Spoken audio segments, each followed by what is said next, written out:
sorry, I had to add YouTube on there. I think one of the things is also we can optimize. Let me fix how that looks. There we go. I think you optimize also for social. Like if you're going to do that, optimize for social search, whatever platform you're on, you can 100%. optimize for that because more times than not, if somebody's going to do business with you, they're going to look you up on whatever social media platform they're on first. Um, and then if you're not present or you don't pop up, that's when they'll drift over to Google a lot of times.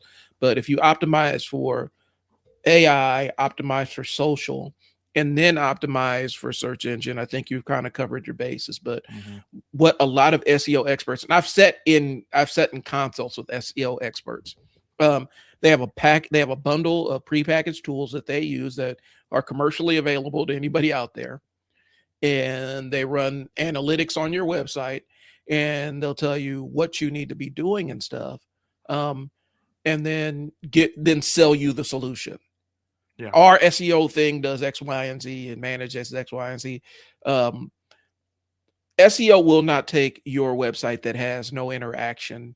It won't make um, a low traffic website a high traffic website.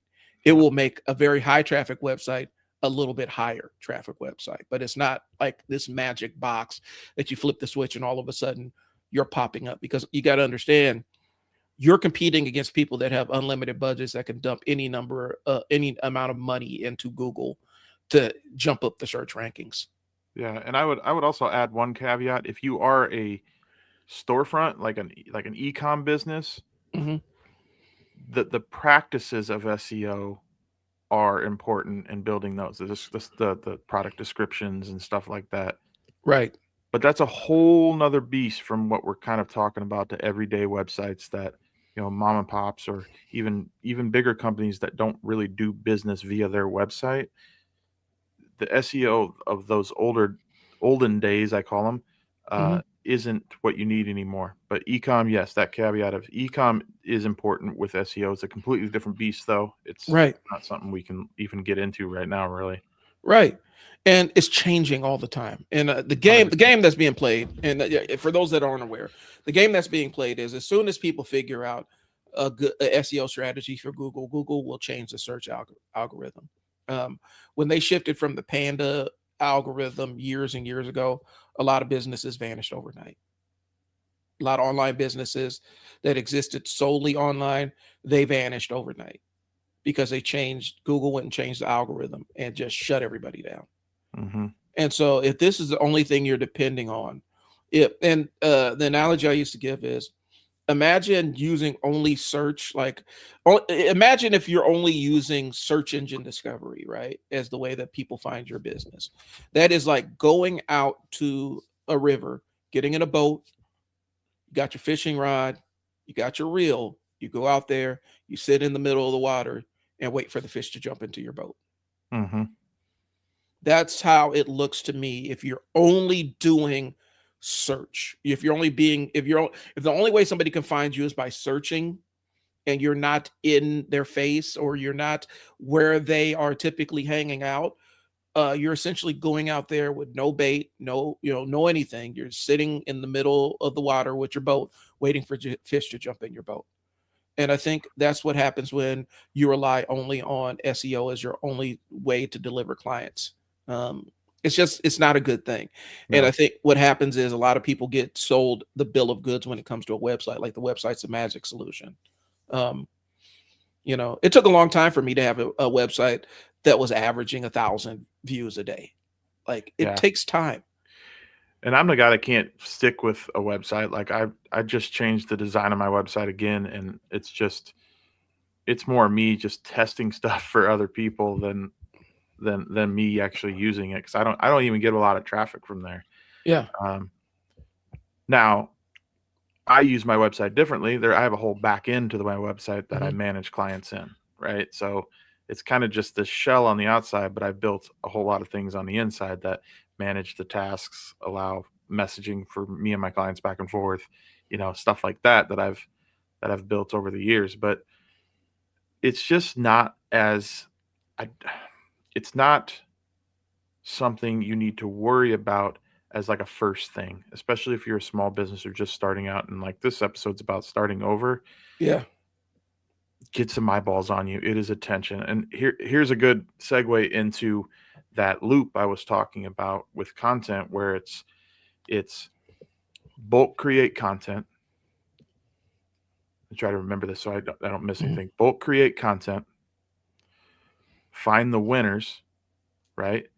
Those ratios of like views to likes, views to comments, those are the ratios. Views to whatever engagement is kind of the ratios. When you hit one out of that bulk content, you turn that into an ad. That ad is going to get you money.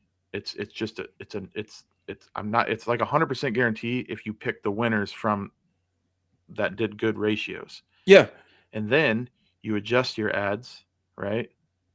You look at it, you measure it, you see what's doing good, what's not, what's doing the best, remove the ones that are doing least, and you do it again. New content, pick the winners, ads, new content, pick the winners, measure, Yeah. It just works. It's the concept of using organic traffic to kind of determine, okay, this is what the audience is replying to or responding to. This video won the organic sweepstakes, and so since people naturally gravitated and shared this specific piece of content, this is the one I need to put money behind, because I got a small sample size of people that reacted to it organically. If I put a boost behind it and target, do lookalike audiences and all the other stuff, now this piece of creative that I created will attract that specific segment of people, and I don't have to keep testing. I don't have to keep paying to test out ads. I don't have to keep paying to test out content, because my audience is telling me what they want to see. Yeah. And what it does is it nails down the right message for the buyers. If that's where you, if that's the goal when you start your content. Like, I only want to talk. It's not about selling. Don't get it twisted here. It's not about selling in these videos. That's not what I'm talking about. The content has to get the attention of the people you want to buy your product or service. Nobody else matters. Right. Nobody. I don't care if you're entertaining and people watch it and they go, wow, what a great, funny, entertaining video Brian just put out. But they're not buyers. Right. I don't care about them. And that's not to be crass or rude or anything, but it's creating the content. And I'll give you this little nugget of golden nugget, I'll call it. You take it when you're doing your bulk content, and the reason I say bulk content is because what I'm trying and what seems to be working right now is you find a perspective or something you want to talk about, right? And you hit it from 5 different angles. So what do I mean by that? So let's talk about how SEO. We're going to talk about SEO just because we just talked about it. I can go 5 different angles. One angle is you should never do SEO. The other angle is, well, SEO is good only for e-com websites. The other angle is you need to focus on AI and that kind of SEO. I forget what it's called. It escapes me right now. And you see the different perspectives from the same topic, right? Bulk create shorts on that, put them out, get your ratios, what does well, pick it for an ad, run with it. That's how you do it. Yeah. That's real stuff. That's the real systems that are actually helping people. I don't usually give away that big of a nugget because that's like internal 531 lab stuff that we're working on, but that's the real deal. Well, and I look at it like this, because we can kind of transition this into what we would actually do if we're starting over. So let's use a hypothetical. We always say, the guy that builds the better mousetrap, right? Right. Say you are the guy or girl that builds the innovates and builds the better mousetrap, right? Yeah. Now, this mousetrap being better is fantastic. It operates better. It operates efficiently, and it has 100% capture rate or whatever metrics you're using. It's not good enough just to be the best. Now we got to figure out, okay, so who's going to buy the better mousetrap? Okay. And so how do you find those people? You know, how do you find that audience? We talked about, you know, if you're opening a burger stand, you want to find a hungry audience first. That's the most important thing before anything else, before you consider the logo, colors, and all that stuff. Who's hungry? Who needs a better mousetrap, right? So if I'm in that position, if I'm starting over and I have the better mousetrap, or I'm the marketer that gets hired to sell that, I'm going to try to find, I'm going to try, first, I'm going to give a cold call out to, um, you know, different exterminators and Mhm. say, hey, I built the most amazing mousetrap you're ever going to see. Um, if you want it, you know, I'm asking for information. I will let you utilize, I'll give you a bunch to try for free. It's going to boost your business because this thing works amazingly. But all I'm asking for is feedback, and ask for who normally calls you, you know, what kind of jobs they have, what area of the city are they in. Like, I would ask those psychographic questions to people that are Mhm. already operating in that space professionally. So I know, okay, so I need to be advertising with janitors, or where you know, grounds people kind of hang out, and you know, that's, and I need to be cleaning supply stores and things along those lines. Right. Like, I would actually actively talk to people that are already in the market, offer something of value in exchange for their information, and just kind of pick their brains for a little bit and give them access. Say, hey, I built this incredible thing, you can use it in your business. Yeah. So that's how I would do a product, more or less. I would find the other people that are adjacent to that product, or that would be consumers on a commercial level. I'd rather talk to the people that are commercial consumers, because they aren't as, you know, they aren't as passionate about, you know, brand loyalty and everything. They just want stuff that works and makes their Yeah. lives easier. And so I would actually talk to other business owners that are adjacent in that space. And this is something we discussed yesterday. Um, Mhm. where you have a lot of times you get in business, you think you're in competition with all these other people. The reality is you're not necessarily in competition with them, because you may be serving different areas of the market. And Right. so you'll go farther if you work together. I hope that made sense. Yep. 100%. Definitely a good track to follow if you have a product is first see if you can get what I would call that I would call that a partnership, Hmm. in order to get into the industry. Um, yeah, I mean, finding out those psychoanalytics and the psychographics of who's going to actually buy your product is it's that plus content equals attention and revenue, Yeah. you know? Yeah. So let's talk about us individually. So if you were starting your marketing agency over again, Brian, what would you do? Exactly what I'm doing this year. I'm going to be bulk creating content around um, some of the pains in these small to medium sized businesses, and I'm going to push it out. I mean, that's the first thing I do. And Mhm. yes, I have the knowledge of how to set up a camera and get on it and edit video and stuff like that. But find out what other people are doing. I would do that first. So I want to take me out of it, kind of, because Mhm. me and you are a little bit, We how do would you, this a lot. We right? do this a lot. So Like, you're asking two marketing guys how they would market their businesses. We would do it more efficiently and without making any bumps in the road, right? So yeah. I'm going to take it from a different standpoint and say, I would say, what are the people doing that are successful in your industry, um, content wise? Yeah. And I think I talked about this yesterday in our group where, you know, I think it was an HVAC guy. Go look at what the other HVAC or other real estate agents that are super successful. Hmm. It doesn't even have to be locally, but it's better if you can find people that are doing it locally. What are they doing? What kind of content? Just copy it almost. Right. It's not bad to copy what people are doing for marketing, Yeah. you know? Reinvent the wheel. Don't be Yeah, scared. Like, and people are like, oh, you know, or because it's no, you. don't reinvent the wheel. Don't reinvent the wheel. Just copy what somebody else is doing, because you just, you know, there are multiple burger joints in the world, right? Like, you know, just because McDonald's exists doesn't mean that no other burger place exists, right? Just because somebody made a wrench doesn't mean that you can't make a wrench. Like Right. there's space in them. There's enough space in the market. Now, if we're talking about price sensitivity and all the other stuff, yeah. If you're talking about commodity pricing versus you know versus regular pricing, then yeah, we got to talk about it. But understand that a lot of businesses exist doing the exact same thing, and there's a Hmm. reason why they exist doing the exact same thing. What these businesses have done is they've cultivated an audience because they understand that one business cannot serve every single person. Right.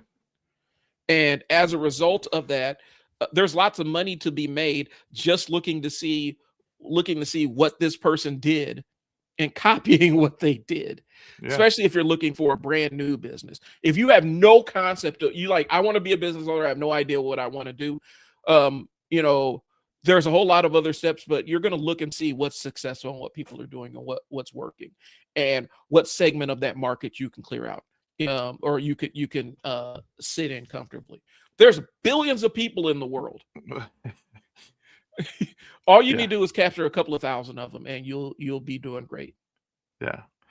We'd all love to just do videos and be YouTubers and get Mhm. paid by Google. We all love that. This is not the reality.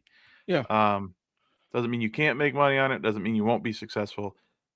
My only point is that if you're HVAC, electro, any of those kind of service-based businesses, especially, think outside the box. There's people out there that are making bags of cash, right, Yeah. in their business, and they're doing simple social media stuff, simple content. They're pushing it out to the right people. Um, it's just don't worry. I want to say this about copying. Don't worry about Mhm. copying because it's still you at the end of the day doing the Right. content, and that's what makes it not 100% copied. Exactly. You It's are you. it's kind of like the Shark Tankification of how everybody views business nowadays, Yeah. where everybody, people sit around and watch Shark Tank, and you have to have this brand new amazing idea in order to even get in front of the sharks. Um, that's fine for them. If you're looking to sell equity shares and get venture capital into your business, then yeah, you're going to have all these new and novel ideas and absolutely be this game changer because that's what they're looking for, right? Hmm. But as a bit, as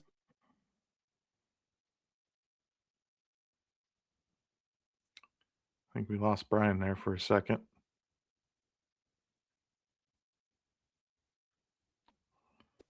oh, sorry, as a person that just wants to get into business, my internet, I think it might be my internet this on this one. You're Um, back now. You're good. okay, um, as a person that's looking to get into a business, you don't have to come up with this brand new idea that nobody's ever thought of before. Okay. All you got to do is make a product that works and find an audience of people that wants to buy it. That's it. Yep. You don't have to you don't have to invent something brand new that nobody's ever seen before. In the year 2026, the chances of you thinking an idea that nobody's ever thought before is very, very low. Right. Somebody's thought of it somewhere. Most people probably have never executed that idea. You Yeah. can be the standout that has the idea and executes on it, but you don't have to be burdened by, well, is this completely different than what's already the industry leaders doing? Just find an audience of people that want to buy the thing that you're making. Period.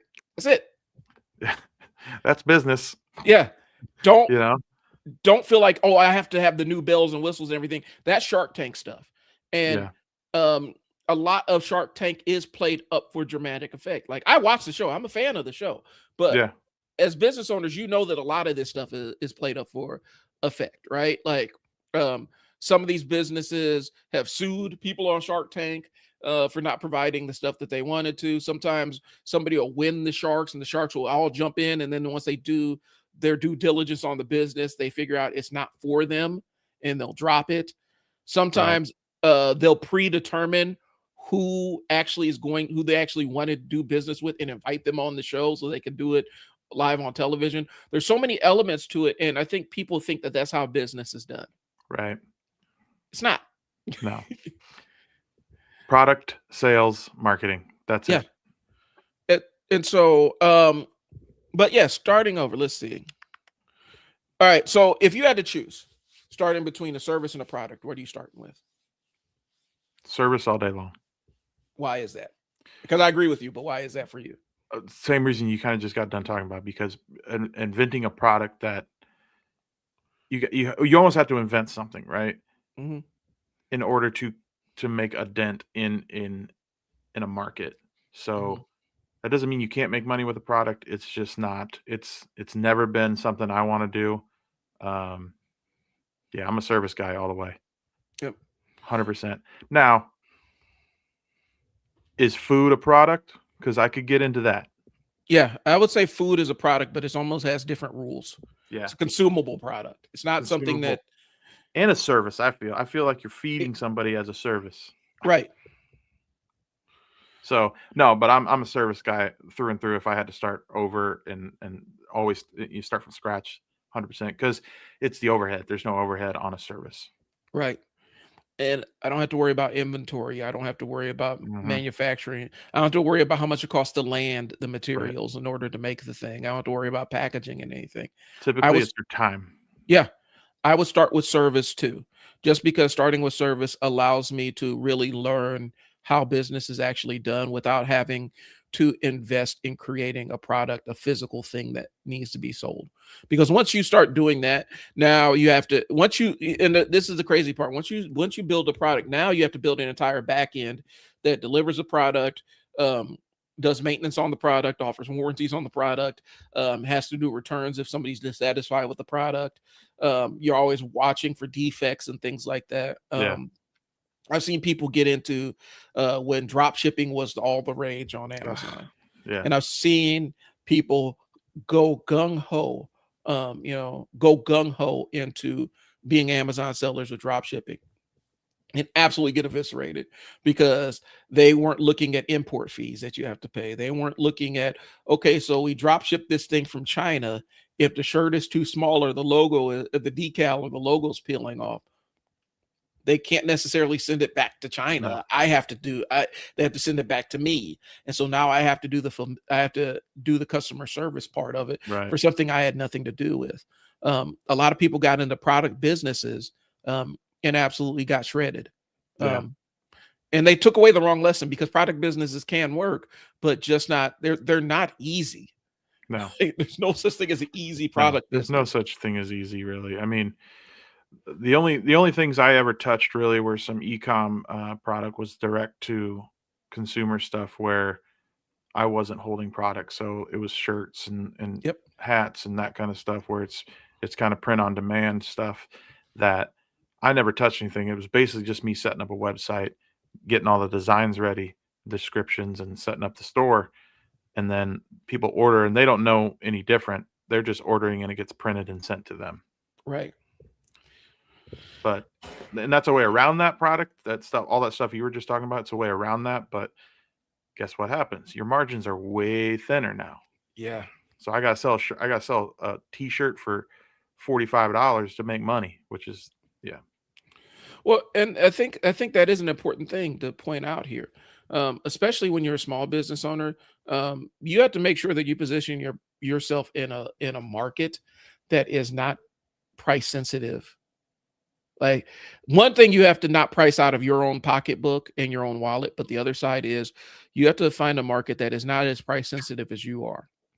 Because yeah, if you uh, if you cannot sell a $45 t-shirt to make a $10 profit after everything's landed and you've done paid all your fees and everything, you may not have the taste for this because people are like, well, why is this t-shirt $45? It's like, because that's how much I need to charge for it. hmm, And it's a dope t-shirt. So if you don't like it, I'm sorry, you may not be the yeah, client for me. Um, but I think small business owners, we're so used to, specifically, a lot of people are so used to like shopping at Walmart and everything and thinking that your prices have to match the lowest rung on yeah, the ladder, and you really don't. So maybe that's the next part. Maybe that goes in the next part because we've talked about whether we do a product or service. The next part is figuring out how much we're going to charge for the product or yeah. service. I would say one more thing is, I think we were saying it without saying it, but don't you can't be emotional about your business. And what I mean by that, before everybody gets upset, you can't be emotional in the sense of like, how do I explain this? You can't be emotional to like, this is this is my business, this is what I think, and blah blah blah. You have to do the things Brian just. Yeah, you have to understand the market, what the Mhm. market, the price the market will bear. These things. Don't be emotionally attached to like, well, I spent, you know, 30 hours whittling this piece of wood, Mhm. and I did it on, special walnut from an ancient forest in Egypt or something. It's worth $10 billion, and they're like, no, like looks like Right. something for like $5 at a swap meet. So don't be emotionally attached to pricing. Don't be Yeah. emotionally attached to what you're selling. Don't be emotionally attached to the entire business. You have to treat it as a business, not personal. It's business. It's not personal, like people say. I've seen, what was it? There was this truck that, and this was years ago, but they're a food truck that sold fish sandwiches. Hmm. And they have fish sandwiches at different price points. They had your typical food truck fish sandwich, which was like in the mid teens for its price. Then you get Hmm. the deluxe version, and of course, it was a full meal with fries and drink and all that stuff. Then you get the deluxe version that's a little bit more, a little bit higher level teens. So you're getting towards $20, and then they have $90, like a $90 sandwich, and the $90 was all the bells and whistles and all this fancy, caviar and all this other stuff on this sandwich. And you would think that, nobody buys that sandwich. That was Right. one of their best. The $90 sandwich was one of their best selling sandwiches. That's wild. That's price positioning, though. That's Yeah. probably what you want to get into here, where it's like you can overprice something. Not overprice. That's a bad way to say Yeah. it. You can make something a premium price, um, by offering other options, Right. right? And you can offer premium pricing without ripping somebody off. Like, Yeah. they're paying $90 for that sandwich because they want to pay $90 for a Yeah, sandwich it's because, fish with lobster, caviar, and, yeah, duck eggs on it or something. They probably got $45-50 into the sandwich. you right. know? And so people were buying that sandwich left and right, and people were just amazed. Like, people are paying $90 for this. Yes, they are. Because the reason why is because whenever you have three price points and you have a pretty decent sized market, whenever three price points, there's going to be a group of people that are always going to pay for the top tier. There's always going to be the group of people that pay middle. Mostly people are going to be in the middle, and some people are going to be low. There's always going to be that group of people that pay the absolute top dollar for what you're offering. And that's why Mhm. you have three different price points. And they figured the game out. Would I buy a $90 fish sandwich? Hell no. I don't. Like, it didn't, it looked good, but not $90 worth of good. But there's somebody out there that will pay for it. And so as a business owner, you need to stand on your square and have faith in what you're selling and say, this is high quality, put a lot of effort into this thing. And that's why it's the premium price. And the part I would not get emotional about is when people start pushing back and saying, why do you feel like you can charge X, Y, and Z? Because it's worth it, in my estimation. Um, I think Yeah. that's the challenge of it. And I think sometimes people get jammed up and caught up in, especially young business owners or people that are pivoting out of jobs, because I've run into Mhm. a lot of those where they're pivoting out of working a 9 to 5 and launching their own business. Um, you have to get out of your own price sensitivity. That's one of the biggest hurdles that I've seen business owners transitioning to, from a job to a business Yeah. ownership, is the way that they value their time, the way they value their service delivery. That is true. We're talking about like premium price and stuff, but then I'm with you because I went, my 23 plus years, I went through those seasons where I was undervaluing myself, and that's what a lot of people do, right? Yeah. Um, they undervalue themselves. Yep. I charge too little. I mean, how many years I left money on the table because uh, I was just charging too little. Yeah. Or taking the first thing that somebody, because I told you last week, I had a $500 job that could have been a $5,000 job because that's how much they allotted for it. And I Mhm. underbid it based on where I was in my life and how I felt about what my service was and the value I was bringing. But the value I was bringing was like 10 times more.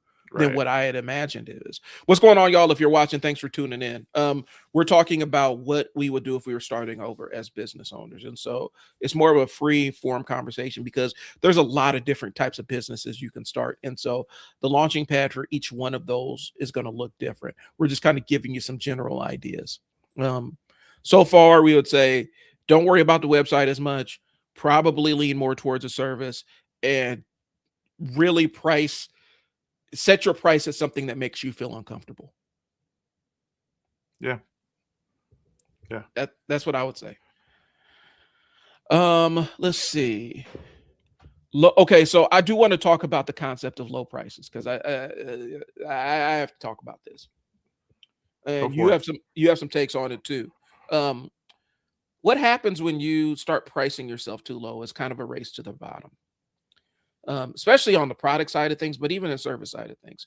And the product side of things, more times than not, you're going to be competing with Walmart. Like that's who your competitor is, and you're never going to be able to beat Walmart on price. They can buy they can buy products on scales in bulk that you will never be able to match and sell them at a loss indefinitely. As a business owner, you can't do that. And if that's who you think your competition is, you are absolutely hosing yourself because if you're competing with them on price, you're setting yourself up to lose. You're going to keep lowering your price until you put yourself out of business. Yeah. So, being the lowest priced, what did Dan Kennedy say? There's no strategic benefit in being the second cheapest, the second Right. cheapest product in the market. Either be the cheapest or be the most expensive. There Yeah. is no middle ground. Yeah. Um, it goes back to what we were just saying, like underpricing yourself just there's so many times that I went and I'd say I'd go in a meeting or something and they'd say, well, uh, so and so came in and gave us an estimate of this, where do you land? And I immediately think to myself, well, I got to be about 20, 30% lower, Mm-hmm. something like that. And that's just not the case. Most of the time, this is the direction I want to take this. Most of the time when I do lower the standard or lower the price, they value me less. And that's kind of what we've talked about in the past. Mm-hmm. They cause the most trouble for you, the most headache, and they can end up costing you money because you went in a lower price and then the scope creep starts coming over your head and it's like a monster that eats you. And um, know your worth. That's all I can really say. Know your worth, charge uncomfortable pricing, Right. and get your money. I mean, Yeah. It I really just want to be that direct on these live streams like that because it's like this is business. You're here to make money. Don't be afraid to make it. and it's hard to do in times of economic uncertainty. I get it, folks. It's Mhm. hard to stand on your square with your high price, and people are like, "Man, you guys are really squeezing me," and blah blah blah. Think about the product. Think about how your product or service is going to increase their business or improve their life, and lean into that. Because yeah, it's hard to stand on your square where economic times are tough. But this is where you really do need to stand on your square. Because here's the thing: discount prices bring discount expectations. Um, I've talked about it on my personal live streams about getting Groupon to death. I was in a position where I was going to buy a franchise years and years ago, and I had the brilliant idea of why don't we get into Groupon and stuff like that, and we can get more traffic in there. And then I sat down and looked at the terms of what you actually get, and seen the buyers that you get from Groupon. Um, that is not worth the level of headache that you are taking on to be that level of discount service. You are absolutely inviting the most disconnected customers who don't value anything you do, and oftentimes they have the most complaints. So so let's get in. So okay, so we've kind of hit that the high premium pricing, the low pricing. Mhm. How do we how do you find that, Ooh, right? okay, yeah. How would So okay. go Yeah, for it. give me yours. My formula is this. So I look at how much I need to make to keep my lights on and make sure I have money in the tank for my car and can do maintenance and pay insurance for my family. And that's one of the first considerations I figure in. Then I look and see how much how much does, if I was doing this for another business, like if I was like, I'm doing this service, like if I was working for another business, how much are they paying me? And then double that. Right. Because a consultant, I know for a fact that if a business has somebody internally, and or they're looking for somebody internally, they typically will double up pay on a consultant to do that same level of work for them. Mm-hmm. And so I would take how much, uh if I'm really just scrambling, I have no frame of reference, you Right. know um how much, would a comparable business be paying for this service for somebody doing it full time, and then I would double that price point. If I'm coming from the role of having a job, um, I need to make double my salary doing Right. this, because I still have to cover overhead for myself. If I have employees, I got to make sure be able to provide that. I have to provide my own insurance and everything. So from a frame of reference, if I'm looking at, just having a job, I'm trying to figure out how what I figure out what it would take to pay double that, and then figure out how much I would need to make per hour to meet that. Right. I would say there's a couple ways that I approach this. The number one way is figuring out what you believe you need to make per year, right? Mhm, Pay your bills, save some, invest some, things like that. But you figure out, and I can't give you the formula right now, but like you figure out what you want to make, and then you take 2 weeks vacation, and you figure out how many days are left to be worked, mhm, and you figure out your hourly wage, right? right. Um, and then I try to figure out of a job how many hours it's going to cost me. Then I gotta figure out, does it cost me anything in tools, internet? You know, you can you kind of I've broken it down that's how kind of I've always done things. So now I got it down to like a single hourly wage that I Mhm, can take a project and say it's going to take me this many hours. It should take this many hours, not whether it takes me. That's a caveat I'd like to give, mhm, because this generally would take about 10 hours to do. I can get it done in 2. That's just me. That's experience. That's 23 years doing it, mhm, and I can get it done faster than most people. But generally speaking, it takes about 10 hours. So if it's $250 an hour, times 10, it's 2,500 bucks mhm, is what this project should cost. And that's what I charge. Some of the hard and fast ways are make sure your costs are covered, whatever that mhm, price is. Um, and then add anywhere from 40 to 70% will get you, because I mean, if you're in a 40 to 70% range of what you can make on something, you're sitting pretty good, yep, right? And you've already covered your costs that you need to make, so you're going to make 70% on top of that. That's kind of a hard and fast rule. But I would always break everything down to that hourly wage, and it's not that you're trading time for money. I don't do that. That's not the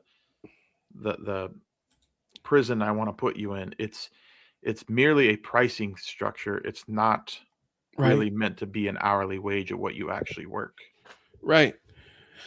And I like this because I like what you're doing. One of the things is I think like high level videographers really do have it kind of nailed down to a science on how they do a lot of their pricing, if they're really good at what they do. um, because they have the day rate and all the other stuff. So you could either pay a day rate or a half day rate. And in that day rate, they wrap in all the other factors like, am I going to need a lighting guy, sound guy? I'm going to need a second cameraman. What other things I'm going to need. And then that's basically your price point. And then you factor in how much would it cost to rent this equipment. If they're renting it for themselves, you factor that in, and you almost make their equipment rental, you build that into it, and then you figure out what your margin is and how much you need to make on a margin of in Mhm. order to continue to exist. And then that's what they give you as a price point. Like they have a science to it. I would say if you're just starting out, remember this phrase: minimum level of engagement. Minimum level of engagement. What does it take to get me on site with my equipment and ready to work? How much does it take to get me out of the house? Yeah. And that would be my basement. Right now, I've kind of figured and played around my minimum level of engagement and kind of averaged what I normally charge per hour. And normally it averages out to be like, from a consulting standpoint, about 250 per hour Mhm. to sit down and really drill into what we're talking about. Sometimes, depending on who I'm working with or the history, it could be more, it could be less, but it's always around that price point. For somebody that's starting out, um, your pricing is the hardest part, and It is. it's going to feel like the gnarliest part because you don't have any frame of reference, especially if you're coming out of a job, where you're used to having a budget department that makes these allocations to equipment and stuff and services and all that other stuff. You don't get to see them write $25,000 checks. I have. Mhm. I've experienced it from business owner standpoint. When you have no frame of reference, it's hard to think, well, damn, I'm asking for $2,500. It's 2,500 whole dollars. But for some of these business departments, that's just a line item. That's what, we spend that on balloons for the celebration and stuff. Here's So, here's one I use in meetings and kind of to show people, like, if I'm gonna do something for you that's, 7, 8 hours a month, or like 1,500 a month, I'm gonna, on a kind of a retainer or something like that, right? This is another way to look at it. What's it cost a business to have a part-time employee? yeah, And it's about 1,500 a month, right? And that's not including employee insurance and all the extra stuff, which almost makes it 3 grand for the right. business. But let's just say just the hourly wage. If you can do something for a business that a part-time employee could do, that kind of frame, like, they're like, I need a maintenance guy that comes in, a few times a month, and I can't have anybody here do it. I don't have the time to leave somebody in here fully part time, or whatever. I use that as a reference point so they can go, well, shit, I can get some professional, right? Mhm. Me and you, I can get them in here with 20 plus years experience for the price of a part time employee. Yeah, And it's a way to think of it yourself. Just try to think outside the box a little bit. And I don't know, pricing is super super weird. But I just want everybody, like, to know to, like, get out of that fear of asking for a lot of money. Or yeah, and on the flip side, if you get done, you're doing all these numbers and you're trying to figure it out, and you get done, you're like, man, that don't seem like a lot of money. It's not. Raise your yeah. price. you know. Uh, and that's kind of what it is. The way I've heard it applied is, yeah, was it Hermosi? I don't know who said this. Is he was starting the service and he just threw out a number like $600, and the person bit immediately on $600. And so he raised it to like $800, and they bid immediately on $800. And he kept raising the price to the point where it's almost doubled and then tripled. And people were still not barking at it. And that's why he kind of figured out what the price is for this thing that he was offering. Mhm. Um, just because, for a lot of people, $25,000 may be a lot of money. It may be, months and months and months of work for a business that is just trying to get the thing done, and they don't really care because not having the thing done is costing them $50,000 a day. They'll throw that $25,000 at you if you can solve that problem. Mhm. And it feels like life altering money. And it is. I'm not sneezing at that. That's a big chunk of money.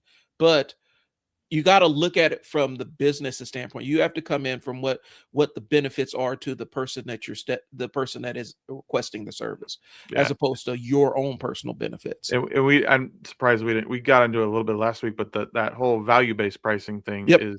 is a real thing. Like, um, if what you provide can make them money, it should be easier for you to decide on where the price point should be. And that's because if something you're providing can make somebody $100,000, why wouldn't they pay you 20,000?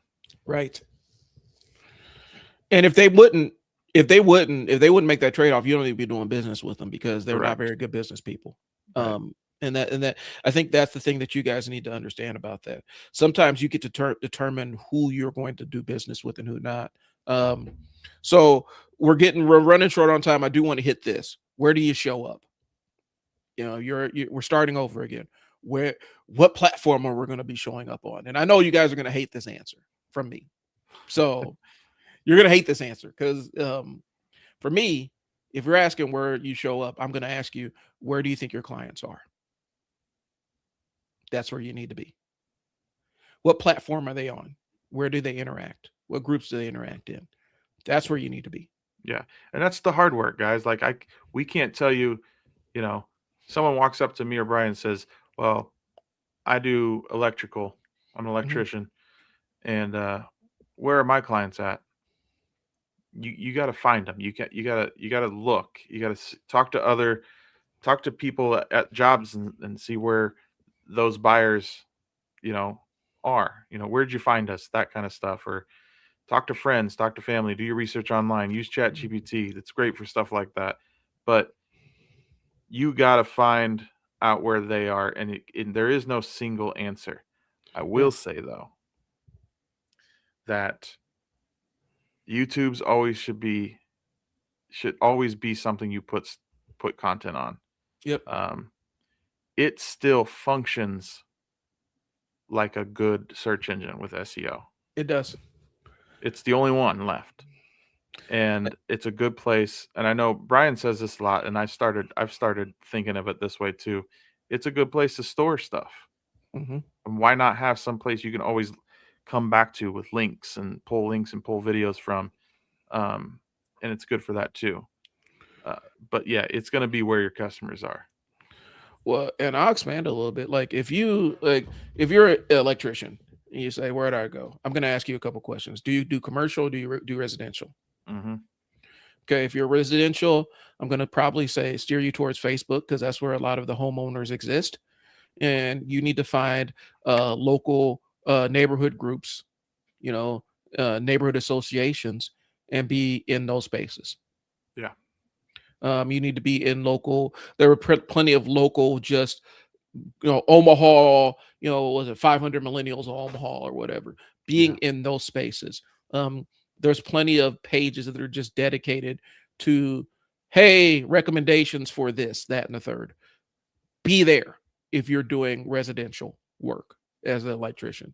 Commercial work, you're going to want to be on LinkedIn. You're still going to want to maintain a Facebook presence, but you're going to have to actually get out of your house and go network and meet people if you're on the commercial side of electrical services, because more times than not, the people that own these facilities are in networking groups during the day.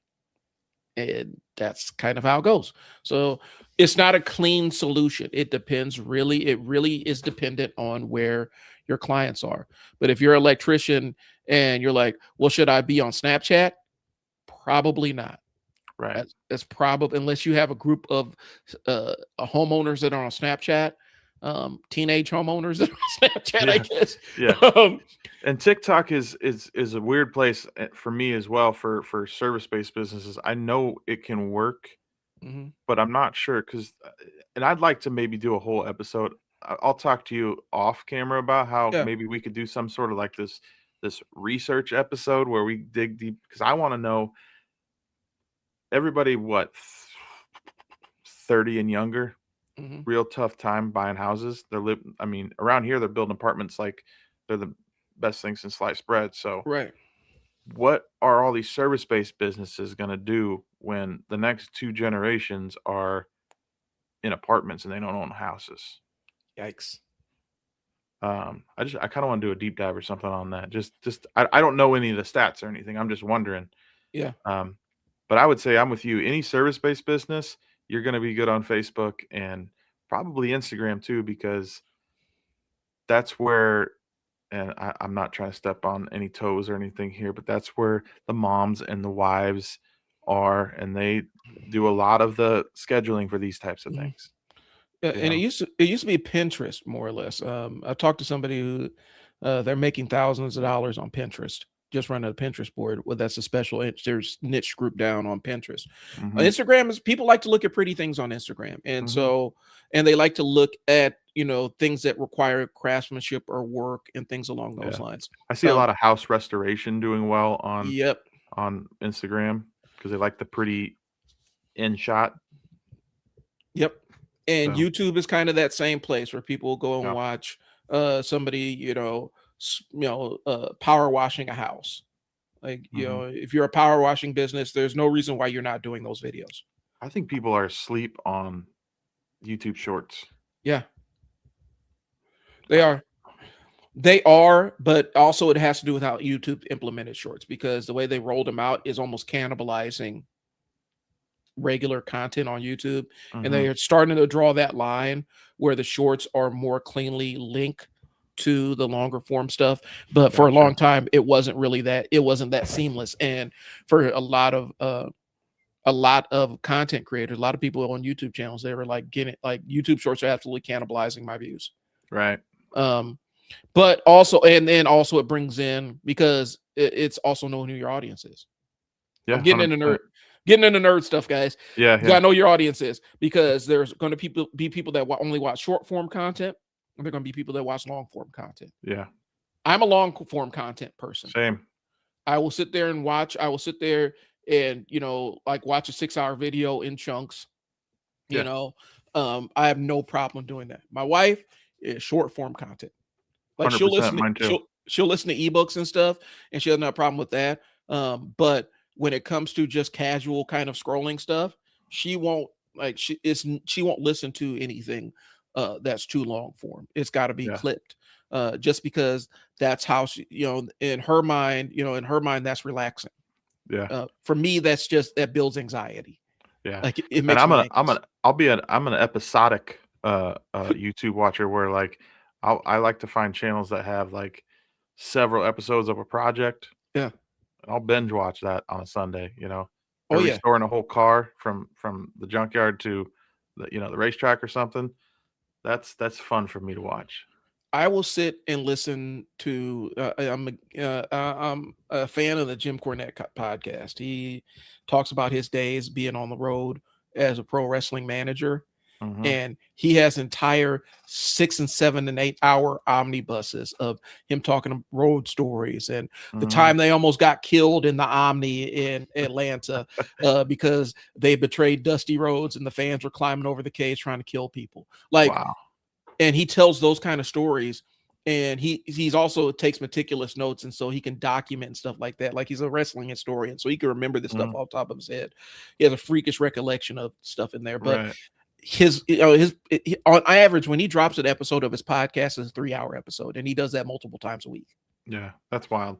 But I listen to that kind of stuff. My wife is like, I don't know how you do this. I get bored and Yeah. blah blah blah. And for me, it's like I shut my brain off and do it. I could shut Yep. my brain off and just kind of absorb what's being said and be working on something in the background. Yeah. And so that's why I'm saying, for a lot of people, YouTube Shorts, they felt like they were cannibalizing their views, especially if you're a Sure. longer form content creator. But it is what it is. YouTube Shorts is an opportunity. YouTube is an opportunity. If you are doing any kind of trade, we said this yesterday. Mhm. If you're doing a trade, any kind of trade work, a roofer, if you're a plumber, electrician, HVAC, anything along those lines, you are missing a phenomenal opportunity to go buy a cheap GoPro, put it on a tripod, set it over in the corner, and time lapse yourself working. Record all of it, fill up the memory card, and then time lapse it and post it online. Yeah, People will get watch used it. stuff. Get used Yeah. stuff. Get eBay. Yeah. And just put your logo down in the corner so they know who you are. Maybe have a link in the description how they can contact you. People will sit there and watch you do the boring thing that you do every single day. You think it's the most boring thing in the world. They're fascinated by it. Yeah. And so I think that's the opportunity for it. It doesn't require a heck of a whole lot from you, because I know when you're dealing in the trades, a lot of times your time is super limited. You don't have a lot of time to do this kind of stuff. And so low hanging fruit kind of content. We talk about Crispy's pizzas all the time. Mhm. They just have a camera. They just have somebody there recording them making pizzas. And they probably could just hang a camera on the stove, on the oven, as the pizza comes in and goes out, and people will watch that all day long. Yeah. They could have like live stream that 24 hours a day and people Yeah. would watch it. They've gotten So so good though. They've created characters and stuff like their own, just being themselves, but they themselves have become characters and they got catchphrases and stuff. It's wild what can happen with your content. I mean, yeah, I'm with Brian. Just try it and then see where it goes. Because is it a magic pill? No, nothing is. right. It's not like you do this, you put a video on YouTube, and all of a sudden you're gonna get all these phone calls. That ain't how it works. Well, and there's a reason why they're investing. I'm be honest with you, and then we can get down to brass tacks, and both got to go pick up kids here. Hmm. Let me end with this, and then we can kind of do our closing salvo or whatnot. Um, the reason why Crispy's Pizza is investing so much energy into creating characters and video content and stuff is because it makes money for them. The Yeah, content is driving business to their front door. That's why they're doing it. And the more money they get, the more money they can dump into content.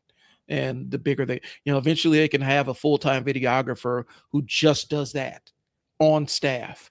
That yeah, is their job. The reason why they do it is because it works.